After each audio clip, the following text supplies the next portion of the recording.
All right, and staying in Class 2A Division I, the Mason Punchers begin a new era in 2025 with a new head coach and a younger. Let's look ahead to the Mason Punchers schedule. So despite a new look, the Punchers enter the new year ranked 12th in the state. Mason introduced its new head coach, Wade Griffin, in the offseason, who inherits a squad with just 5 returning starters after graduating a whopping 18 seniors. The Punchers look to keep an impressive streak alive, having won 14 straight district titles. Mason's last 2 state titles came in 2011 and 2018, looking to add another 7 years later in 2025.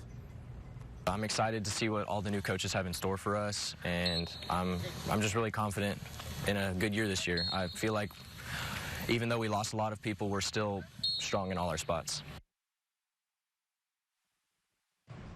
And we are now joined by the new head coach of the Mason Punchers, Wade Griffin. Wade, thank you so much for joining us. How are you this evening? Thanks for having me. Excited to be here. Pumped to get this thing started.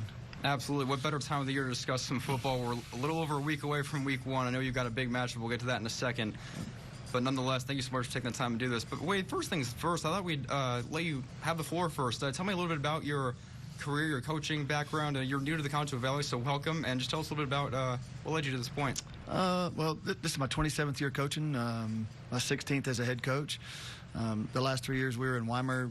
4 years before that I was in Giddings. So been a lot of Central Texas, but always had my eye out there on the hill country, and you know, everybody knows what Mason's about. You know, I'm a father of 4 children too, and you know, to come to a program like Mason that's good in everything, just really excited to be a part of the girls, and you know, really hoping to keep continuing to do some of those really great things. Love to hear. And looking back on 2 days, so 2 weeks past practice now, what's impressed you most about this year's Mason Puncher squad and why? Well, we're young and inexperienced, but they're hungry and they work hard. They're very coachable kids. You know, some of the best kids I've ever been around my whole life. They're fun to be around every day. They show up, have a great attitude, and you know, it's just exciting to be around a bunch of young guys that are hungry, and it's you know, it's their turn, and so really want to see them grow, and excited to watch them play. Well, you said it yourself. That's a perfect segue into our next question here. So you inherit a young team with, you graduated 18 seniors last year. You only have 5 starters returning this year. So from a leadership perspective, how will you set an early standard early on, and how will those players live up to it?